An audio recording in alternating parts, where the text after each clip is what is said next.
जी अस्सलाम वालेकुम। Class class हमारा जो टॉपिक है आज, सेकंड साइंटिस्ट है वो अल नफीस है। इनका जो टाइम है बर्थ का वो 1213 से लेकर और उनका जो डेथ है वो 1288 एडी में हुई है। ये आपके पास ऑब्जेक्टिव आएगा। Ibnul Nafees was one of the greatest physician. ये फिजिशियन थे। ठीक है जी। एनेटमिस्ट मतलब इन्होंने एनेटमी के अंदर फील्ड में बहुत काम किया है। फिजियोलॉजिस्ट मतलब इन्होंने ऑर्गन्स के फंक्शन के बारे में बताया। फार्माकोलॉजिस्ट मतलब मेडिसिन अपना इफेक्ट या ड्रग अपना इफेक्ट कैसे प्रोड्यूस करती है। सोशियोलॉजिस्ट मतलब इनका सोशियोलॉजी में जो है इनकी वर्किंग है। और उसके अलावा ये इस्लामिक स्कॉलर भी थे अपने वक्त के। He was born is Damascus Syria. ये डेमेस्कस शहर है सीरिया का, वहां पर पैदा हुए थे। And later on he move to Cairo. फिर ये कायरो मूव करके इजिप्ट के अंदर and run his research work here. और उन्होंने सारा वर्क जो है वो इजिप्ट के अंदर किया। He was renowned for the following work. अब इनके जो जरूरी जरूरी काम है वो आपने इसी तरह याद रखने हैं कि he has describe the pulmonary circulation. उसने उन्होंने परमिनरी सर्कुलेशन का बताया था। Describe capillary and coronary circulation. उन्होंने कैपिलरी सर्कुलेशन मतलब आपकी कैपिलरीज जो है कैपिलरीज होती हैं जहाँ पर आर्टरीज और वेन्स मिलती हैं, तो उनकी सर्कुलेशन के बारे में बताया। और कोरोनरी सर्कुलेशन का मतलब है कि किस तरह बजाते खुद हार्ट को ब्लड सप्लाई मिलती है। ठीक है, उसके बारे में बताया। उसके अलावा इन्होंने एनेटमी और फिजियोलॉजी दी है रेस्पिरेटरी सिस्टम की और जेनिटो यूरिनरी सिस्टम और जीआईटी की। मतलब इन्होंने एनेटमी होता है स्टडी ऑफ स्ट्रक्चर, तो आपने उन्होंने स्ट्रक्चर भी बताया, फंक्शन भी बताया। रेस्पिरेटरी सिस्टम सांस वाले सिस्टम का, जेनिटो यूरिनरी सिस्टम मतलब आपका यूरिनरी सिस्टम और रिप्रोडक्टिव सिस्टम का बताया। उसके अलावा जीआईटी के बारे में भी उनके उसके स्ट्रक्चर और फंक्शन के बारे में बताया। Writes about the pulse rate. उन्होंने बताया कि पल्स रेट जो है वो क्या होती है और किस तरह मेजर करना है, वो सारी चीजें इन्होंने डिस्क्राइब की है। फर्स्ट पर्सन जिसने पल्स डिस्क्राइब की थी वो इब्नुल नफीस है। उसके अलावा he has work in the development of over 100 drugs. और इन्होंने तकरीबन 100 ड्रग्स के ऊपर उनकी डेवलपमेंट के ऊपर काम भी किया है। नेक्स्ट जो साइंटिस्ट है वो इब्नुल जोहर है। इनका जो ईयर्स है वो 1091 टू 1161 एडी है। इब्न जमीर बाद आज मुस्लिम स्कॉलर थे। उसके अलावा फिजिशियन है, सर्जन है, सर्जरी के अंदर है, और फार्मासिस्ट भी है। ही वाज ए अरब मुस्लिम। ठीक है, ये अरब के अंदर मुस्लिम हुए हैं। और he was born in Seville capital of southern Spain. ठीक है, ये सिवाइल में पैदा हुए हैं और ये कैपिटल है साउदर्न स्पेन का। He got his early education in Spain. उनकी जो अर्ली एजुकेशन थी वो स्पेन से थी। और इनका जो रिसर्च वर्क है वो भी स्पेन में था। हिज साइंटिफिक वर्क इंक्लूड, अब इनका जो वर्क है वो क्या क्या है। Describe experimental surgery. इन्होंने एक्सपेरिमेंटल सर्जरी को बताया है कि मतलब एक्सपेरिमेंटली तौर पे सर्जरी कैसे की जाएगी, उसके प्रैक्टिकल्स बताए। He was the father of experimental surgery. ये मेजर ऑब्जेक्टिव है कि ये जो है फादर है एक्सपेरिमेंटल सर्जरी के। और father of experimental surgery is, अगर आपसे एमसीक्यू में पूछा जाए तो आपने बताना है इब्न जोहर। ठीक है जी। उसके अलावा फर्स्ट ने describe the procedure for dissection and autopsy. इन्होंने डिसेक्शन और एटॉप्सी के बारे में बताया कि कैसे आपने प्रोसीजर करना है। डिसेक्शन डिसेक्शन का मतलब है आपको किस तरह स्किन काटनी है और स्किन काट के नीचे मौजूद जितने भी ऑर्गन्स हैं उनको किस तरह देखना है। एटॉप्सी एटॉप्सी होती है बेसिकली, ये की जाती है कि चेक किया जाता है कि what is the cause of death, death की क्या कॉज है। तो उसके बारे में इन्होंने बताया। इसके अलावा एक बार the first person who describe the use of, ये पहले पर्सन थे जिन्होंने बताया है कि इनहेल्ड एनेस्थेटिक कैसे इस्तेमाल करते हैं। इनहेल्ड का मतलब है सांस के जरिए, एनेस्थेटिक का मतलब है कि ड्रग जो सांस से ली जाए और बेहोशी पैदा करे। जिस तरह आपको पता है सर्जरीज के अंदर होता है, सर्जरीज के अंदर वो मास्क लगाते हैं, उसके अंदर एनेस्थेटिक होते हैं जो वेपर फॉर्म में होते हैं। जब वो पर्सन सांस लेता है, जैसे जैसे वो सांस लेता है वो ड्रग सांस के जरिए उसके अंदर जाती है और बंदा बेहोश रहता है। ठीक है, he was the Pioneer of modern anaesthesiology. ये पायनियर थे मतलब इन्होंने सबसे पहले मॉडर्न एनेस्थीसियोलॉजी मतलब इन्होंने मॉडर्न तरीका किस तरह आपने किसी पर्सन को बेहोश करना वो सारा इन्होंने डिस्क्राइब किया, बताया है। He done his remarkable work and contribution include neuropharmacology. Neuro pharmacology होती है कि न्यूरो न्यूरो का मतलब है ब्रेन से रेलिवेंट, और फार्माकोलॉजी मतलब कौन कौन सी ड्रग ब्रेन के ऊपर किस तरह अपना इफेक्ट शो कर सकती है उसके बारे में बताया।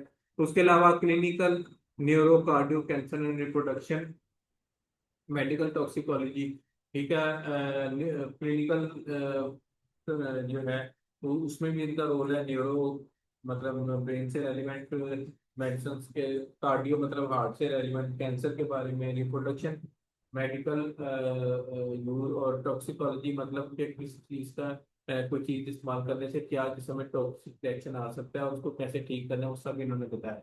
इब्न जोर रोड एंड अर्ली फार्माकोपिया, इन्होंने फर्स्ट फार्माकोपिया लिखा है which was printed out in 1491।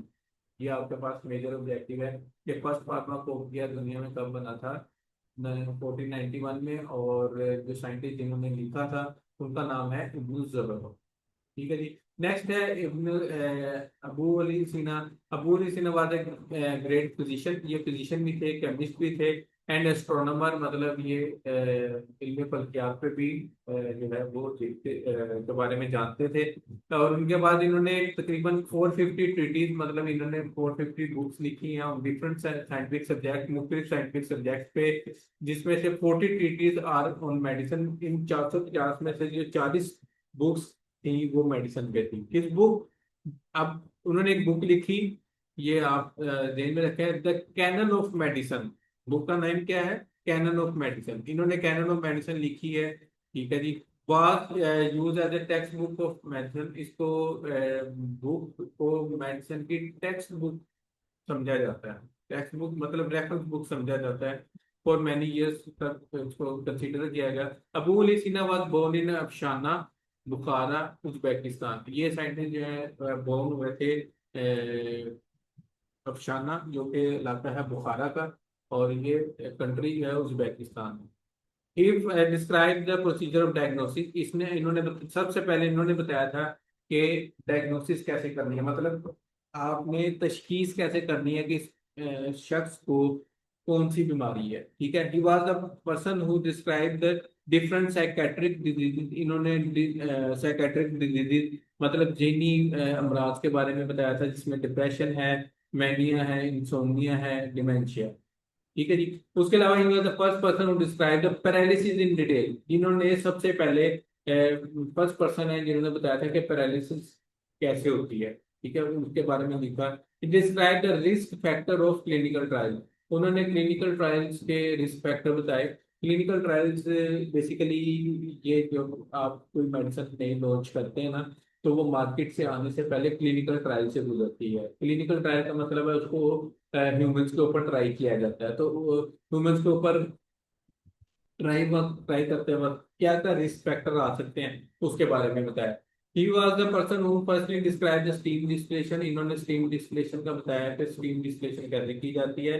Distillation एक सिंपल से मैं आपको मिसाल दे देता हूँ, आपको उसे याद रहेगा कि डिस्टिलेशन एक ऐसा प्रोसेस होता है जिसमें लिक्विड को वेपर्स में कन्वर्ट करते हैं, वेपर्स को फिर कंडेंस किया जाता है, ठंडा किया जाता है, फिर वो दोबारा लिक्विड में कलेक्ट होता है और आउट हो जाता है। और वो जो पानी या जो भी आपने लिक्विड कलेक्ट किया ना डिफरेंट जगह पे, वो साफ शफाफ होता है। जिस तरह के आपके घर में एसी होता है, एसी जो है वो हवा में से नमी खींचता है। अब वेपर तो उसने खींच ली है, अंदर कंडेंसर लगा हुआ है, कंडेंसर उसको ठंडा करता है। ठंडा करने के बाद क्या होता है कि हम ठंडी हवा आगे भेजी जाती है, जो हवा के अंदर नमी है वो पानी भर के आपके आउटडोर के आपके जो आउटसाइड पाइप जा रहा है उसके अंदर वो पानी आना शुरू हो जाता है। तो ये एक डिस्टिलेशन की आपको मिसाल दी है।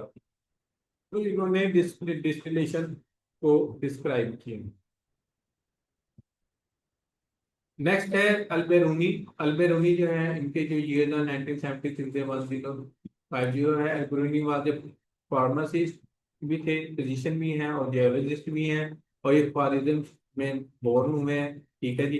तो उनका जो वर्क है वो development and progress of pharmacy field है, यानी उन्होंने फार्मेसी फील्ड के लिए बहुत काम किया है। इन्होंने एक किताब लिखी अल फिल तिब, बुक का नेम है अल फिल तिब। ये ऑब्जेक्टिव आया है कि अल फिल तिब किसने लिखी है। ठीक है, तो उसके अंदर आपने बताना है कि अल फिल तिब जो है ये लिखी है अल बैरूनी ने। ठीक है जी। उसके बाद which was it has the description of more than 720 herbal drugs. इस किताब के अंदर तकरीबन 720 जो ड्रग्स हैं उनके बारे में लिखा गया है।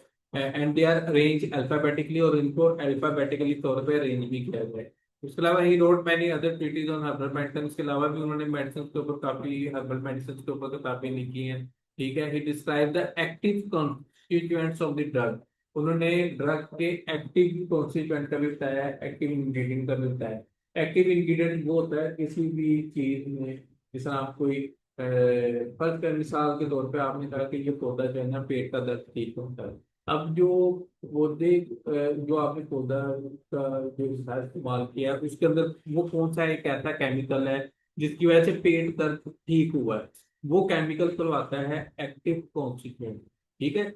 या ऐसा केमिकल जिसका जिस्म के ऊपर एक अच्छा इफेक्ट है उसे हम एक्टिव कॉन्स्टिट्यूएंट कहते हैं। ठीक है। लास्ट में जो साइंटिस्ट है वो जाबिर मिनियान है। ये 721 से 815 तक थे। और ये भी एक ग्रेट साइंटिस्ट हैं, केमिस्ट हैं और जियोलॉजिस्ट हैं अपने टाइम के। ठीक है। और ये ईरान में पैदा हुए हैं। ठीक है। He was the first scientist who introduced experiment in chemistry. इन्होंने जाबिर मिनियान, आपने आपको पता है कि इनका केमिस्ट्री के अंदर बहुत ज्यादा रोल है। और उसमें जो रोल है उनमें क्या क्या है। he invented the practice sense of chemistry which lead to the era of industrialization। यानी इन्होंने जो है केमिस्ट्री के जो है ना बताया गया केमिस्ट्री अगर आप जब उसके प्रैक्टिकल्स परफॉर्म करते हैं तो उसके क्या क्या फायदे हैं। ठीक है। उनको किस तरह करना है। और इससे एक नया दौर शुरू हुआ इंडस्ट्रियलाइजेशन का। ठीक है। इन्होंने उसके अलावा 20 लेबोरेटरी इक्विपमेंट्स भी तैयार किए। ठीक है जी। इन्वेंट किए। उसके अलावा describe the distillation and crystallization. इन्होंने डिस्टिलेशन का भी बताया है, जिस तरह मैंने आपको पहले डिस्टिलेशन पे ब्रीफ एक एग्जांपल देकर समझा दिया है। क्रिस्टलाइजेशन होता है कि क्रिस्टल कैसे बनता है। ठीक है जी। क्रिस्टल बनने का अमल जो होता है ना, इस अमल को हम क्रिस्टलाइजेशन कहते हैं। तो कोई चीज किस तरह अपने आप को क्रिस्टल में कन्वर्ट करती है उसके बारे में बताया। उसके अलावा discover many chemical substances for example. अभी इन्होंने कुछ केमिकल सब्सटेंसेस को भी जो है वो डिस्कवर किया है, जिसमें उन्होंने नाइट्रिक एसिड का बताया है, hydrochloric acid, sulphuric acid, acetic acid and oxalic acid. He invented aqua regia. ठीक है जी। एक्वा रिजिया को उन्होंने इन्वेंट किया। That is the only solvent that can dissolve gold. Aqua regia एक ऐसा सॉल्वेंट है, एक ऐसा लिक्विड है जिसमें गोल्ड हल हो जाता है, तो इन्होंने उसको भी इन्वेंट किया। ठीक है जी। ये मेजर ऑब्जेक्टिव है।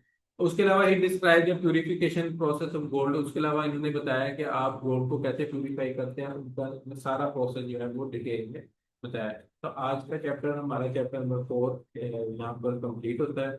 और होपफुली ये बहुत इंपॉर्टेंट चैप्टर है। इसके अंदर काफी ऑब्जेक्टिव्स हैं, इनको आपने कंसीडर करना है और इनको अच्छी तरह याद करना है। मेजर रोल्स आपने हर साइंटिस्ट के लाजमी याद रखने हैं, ताकि अगर आपको एमसीक्यूज में पूछे जाते हैं, ये आप जो है ना ध्यान में रखें, आपसे लाजमी पूछे जाएंगे। तो आपने इनके रोल्स अच्छी तरह, चाहे आप एक पेज पे एक सेंटेंस को लिखें और थोड़ा सा उसके बाद जो मेजर वर्ड्स हैं उनको लिख के बार बार प्रैक्टिस करें, उन्हें याद रखें। इससे आपको सब्जेक्टिव में भी हेल्प आउट होगी और इससे आपको ऑब्जेक्टिव में भी हेल्प आउट होगी। ठीक है जी। ओके जी। अल्लाह हाफिज।